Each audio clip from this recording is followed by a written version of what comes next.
नमस्कार दोस्तों, मैं नीरज श्रीवास्तव। आप सभी लोग देख रहे हैं नियो मीडिया। कल हाथरस में एक सत्संग में 120 से ज़्यादा लोगों की मृत्यु हो जाती है।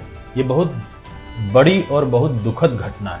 यह सत्संग एक बाबा जी करा रहे थे जो अपने आप को भोले बाबा के नाम से जानते हैं और लोगों में प्रसिद्ध भी वो भोले बाबा के नाम से ही है। कहा जाता है कि ये बाबा पहले यूपी पुलिस में थे, फिर वहाँ से इन्होंने VRS ले ली, यानी कि वहाँ से रिज़ाइन दे दिया। उसके बाद ये भोले बाबा बन गए और ये सत्संग करते रहते हैं। अक्सर इनका सत्संग होता है और बहुत सारे इनके अनुयायी हैं। हाथरस में भी इन्होंने सत्संग किया और उस सत्संग में लगभग 80-85 हजार लोगों के आने का अनुमान था। इसी बात पे उन्होंने वहाँ के प्रशासन से परमिशन ली थी कि मुझे सत्संग करने दिया जाए, लेकिन लगभग जस्ट 2 गुना आ गए, जैसा हम लोगों को आंकड़ा मिल रहा है। क्योंकि इस पे बहुत क्लियर अभी कोई आंकड़ा नहीं है, लेकिन हाँ एक जरूर है कि 120 लोगों की मृत्यु हो गई।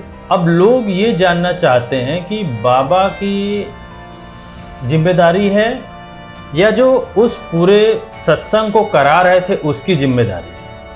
अभी जो FIR दर्ज हुई है उसमें बाबा का नाम कहीं नहीं, लेकिन बाबा अभी फरार है। कहा जाता है कि बाबा कहीं गुप्त स्थान पर चले गए।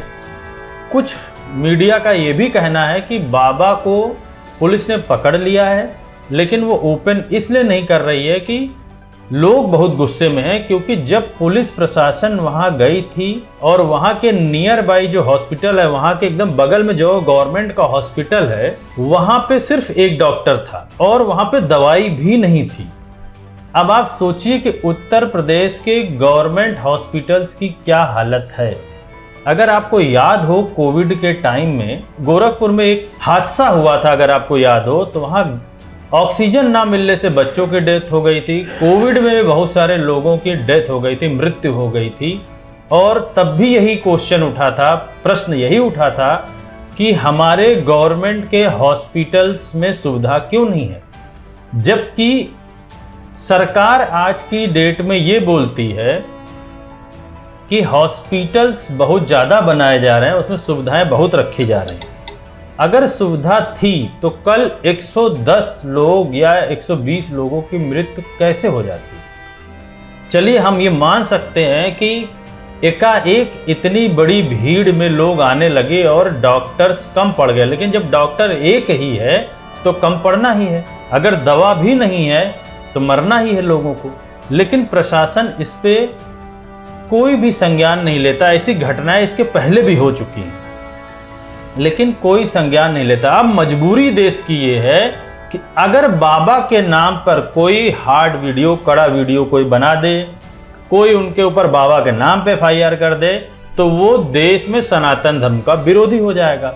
इसलिए वो मजबूर हैं हम कि इस पे ज़्यादा हम अच्छा वीडियो या कड़ा वीडियो नहीं बना सकते। लेकिन क्यों मैं ऐसा कह रहा हूँ? ऐसा मैं ही नहीं, बहुत अच्छे चैनल्स के लोग भी बोल रहे हैं कि बाबा के नाम पे तो गवर्नमेंट भी हाथ नहीं लगाएगी क्योंकि वोट की पॉलिटिक्स है। लेकिन जो आम जनता मरी है, उन आम जनता का क्या है? हमारे प्रदेश के मुख्यमंत्री जी ने ऐलान कर दिया कि 2 लाख रुपए उनको दिए जाएंगे। अगर एक जान की कीमत सिर्फ 2 लाख है, तो क्या हमें बाबाओं के पास जो पैसा है उनका कैलकुलेशन नहीं करना चाहिए?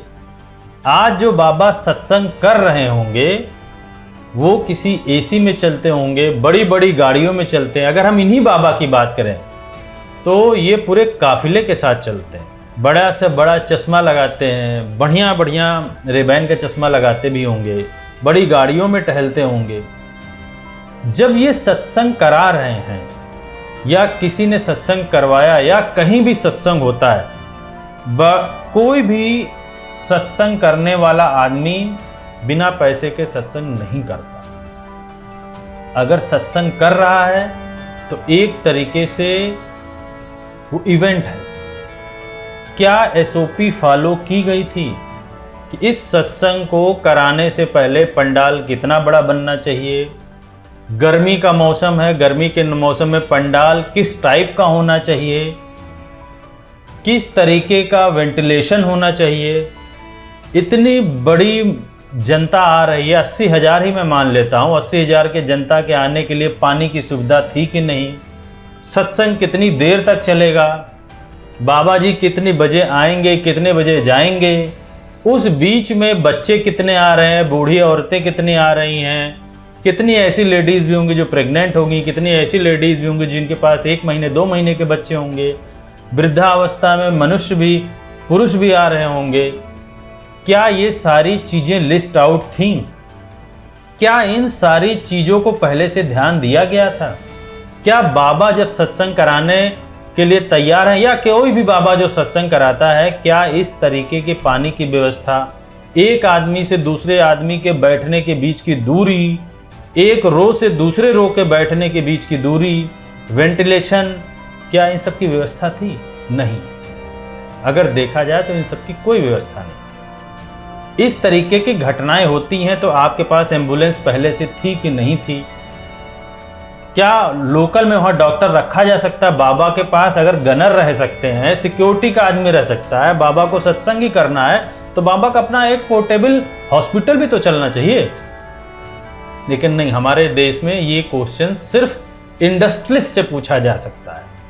अगर आप गौर करिए, कोई इंडस्ट्री लगती है तो वो इंडस्ट्री में लोग गवर्नमेंट के अधिकारी चेक करने आते हैं कि आपके यहाँ एम्बुलेंस है कि नहीं, आपने इंश्योरेंस कराया है कि नहीं, आपके पीएफ कट रहा है कि नहीं। लेकिन बाबा के केस में कुछ नहीं पूछा जाएगा।